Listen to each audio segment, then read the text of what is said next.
Hi, I'm Penny. I'm coming to you from Lucas Soil and Water Conservation District. And our goals today is to learn about rain barrels, what a rain barrel is, why we should use a rain barrel, and how to make a rain barrel. Okay, so simply put, a rain barrel is something that is going to catch your rain. Typically, we hook them up to gutters. I have seen some creative ways of hooking them up that did not involve gutters, but our version will be used with your gutter. Okay, why should we make a rain barrel? It's quite a few reasons, but basically when the rain comes down and it hits surfaces, it carries pollutants with it. It might carry oils, gas, fertilizers from your yard, pesticides, herbicides from your yard. It carries a lot of things with it, and those substances get carried into our storm gutters, okay? A lot of people think those are actually then go somewhere to get cleaned. That water does not get cleaned. It goes straight into our waterways. It pollutes our lakes, our rivers, and our streams. So we're kind of going to teach you about rain barrels and using rain barrels and how to make them so that we can kind of help avoid or reduce the amount of pollutants that get into our waterways, okay? Another reason is that, well, rain barrels can save us money. With increasing prices and everything, that's something we always want to do, right? Because you can use that water. You don't have to worry about getting out of your faucet. You can use it to water your plants, for example. You could use it to wash your car. Just make sure there's nothing in it, okay? But definitely do not use that water to drink, okay? So just a quick safety FYI, you don't want to drink with that water. So we know what a rain barrel is and why it is important to use one. But before we get into how to make one, we need to go over the required materials and safety information. First of all, let's look at the tools you'll need. First of all, an electric drill. The average battery operated drill is fine for the side holes, however the top holes require a little more power. So if you only have one drill to use, it should be a more powerful drill, such as an electric drill.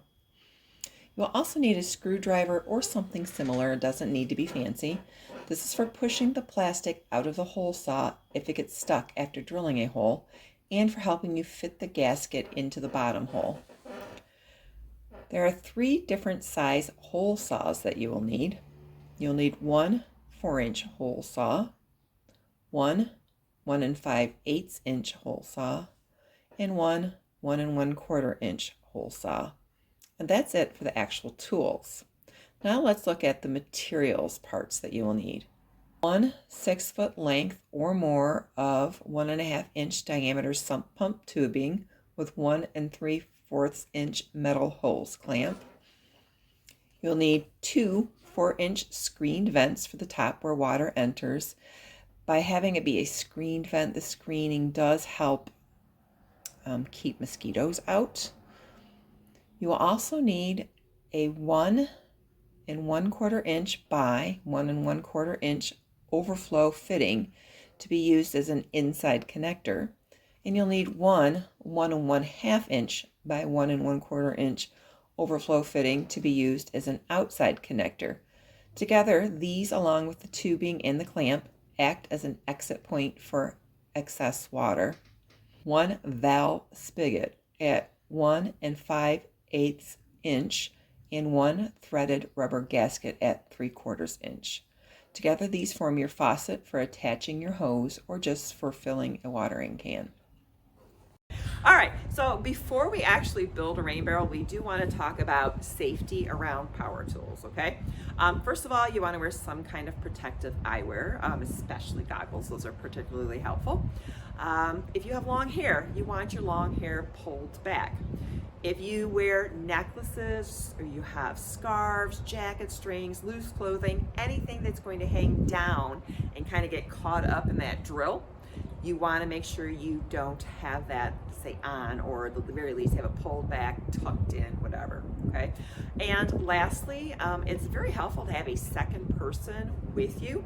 It helps stabilize that barrel so that when you're trying to drill, the barrel's not spinning or moving with you while you are drilling it.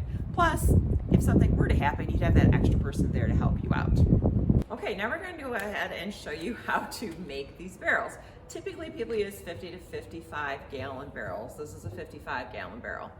You want to make sure it's also food grade because that's much safer. You want to make sure what was stored in it is not some sort of chemical. We are going to start drilling with the 4-inch top holes.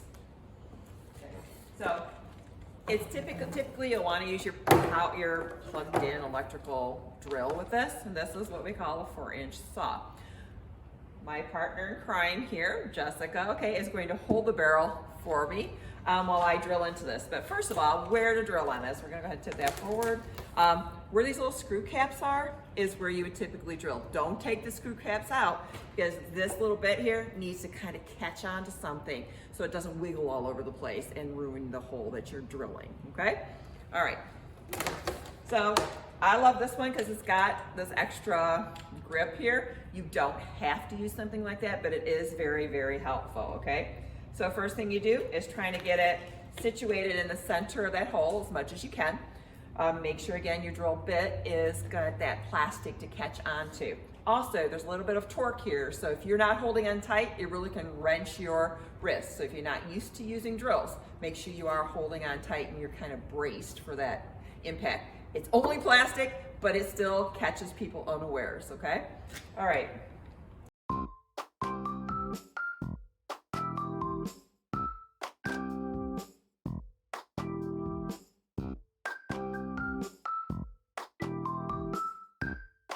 Now we're going to go ahead and continue, or show you how to continue making the remainder of the barrel. You have 2 more holes to drill, okay? But before you do that, keep in mind, as you are drilling these, a lot of plastic bits kind of get everywhere, shredded plastic. So if you're doing it outside like we are, kind of clean up as you go along and make sure that plastic is not blowing away in the wind and getting down into your storm sewers, okay? Also, the holes that we drilled at the top, they are actually where the water will enter from your gutter or your downspout, okay?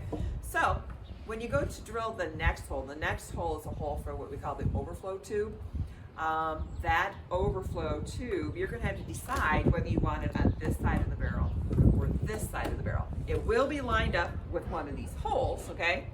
But you have to think of, like, say I am the downspout, okay, at your home. Do you want the water, the overflow, the extra water, like if this barrel fills up too much, that water's got to go somewhere. It's going to go out this hose. Do you want it to go out that way, or do you want it to go out that way? We're going to choose, for the sake of this video, this side, okay? So when you do that, you're going to kind of just take your hand and you're going to drill a hole about 1 hand width down from the top. It's as easy as that. And the hole that you're going to be drilling, got one there, it's 1 5/8 inch, okay? That will help so that your fittings fit on here snugly. I'm going to lay the barrel on the side. Jessica is going to help me by supporting the barrel, like holding it in place. Like I said, about 1 hand down here. Now this is typically a lot thinner, okay? The material, so it typically drills a lot easier. Now we're going to go ahead and drill a hole near the bottom. That's where the spigot is going to go. In other words, it's like a faucet, okay? You can turn it on and off, you can get your water from that area. And that hole will be 1 1/4 inch, okay? So again, you're going to kind of keep in mind where your downspout is so that you make sure that's on the front of your barrel typically. Our 2 holes go this way. I just like to make our little perpendicular line straight down in about a hand width from the bottom again. So just there, she's looking at the holes, she can kind of give me an idea, like, does that look like it's the right spot? Yep. All right, so we got the right spot there, and again, about a hand's width up from there, okay? And fast, fast, fast, right? So again, we're going to clean up all that plastic, put this in lock before you go ahead and take out that, using your screwdriver, take out that plug.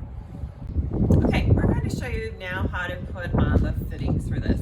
Or putting in the gasket, okay, this is a rubber gasket, and it's on our materials list. And I'm going to put it in this hole. The problem is it often doesn't just like go in there easily. So sometimes you'll need a screwdriver or pliers to kind of help you get that in there. And so it does take some playing. So we got that in there. The next step is to take this, okay, and you're just going to screw it in.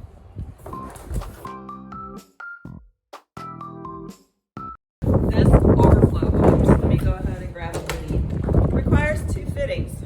This one is going to be white one's gonna be on the outside and the gray one's going to be on the inside. In fact, that's part of the reason you want to make sure this overflow hole is below this, because if it's not, it's really hard to kind of reach in and take care of both, okay? Also, watch me do this in reverse, but you want the threaded part going into it. I don't know how many times I see people, including myself, getting that in reverse. It's like, oh no, it doesn't fit.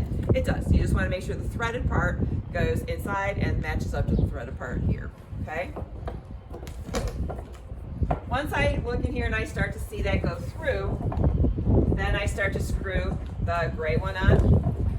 And it just provides a better fit to have both of them. I've seen people do it without the inside one, but I prefer it this way, but it can be an emergency done the other way. Or if you just don't have that other part, you can just use the white part as long as you use the 1 5/8 inch hole. So now we kind of have it set up here. I'm going to show you what I mean by the overflow hose, okay? So this is a sump pump tube. I want to say 2.5 inch, okay? And they come in long, like some things like 24 foot, and they come with these straps. So I just put the strap on here first, okay? Then you can slide this on here, and then I won't show you now. It's not a big deal. You just tighten that screw, and it holds on to here. And then eventually, you can get, this will eventually straighten out over time, or you can work at it getting it to straighten out over time, okay? So you just take a screwdriver, and you tighten this on here, and then you put in your vents, okay? These vents have screens on the bottom. It's kind of important to do that, otherwise you'll get mosquitoes in your water, and you don't want mosquitoes in your water. So you take it and you just pop them in.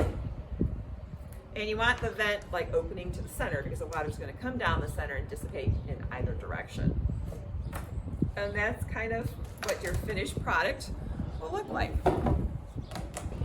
Okay, so now that this rain barrel has been completed, it's important to know that just in a 1-inch rain event, it can collect more than 55 gallons of water just from a 10 by 10 section of roof. So that's not a lot of area and not a lot of rain, but it is a lot of water when you think about it, okay? So thank you so much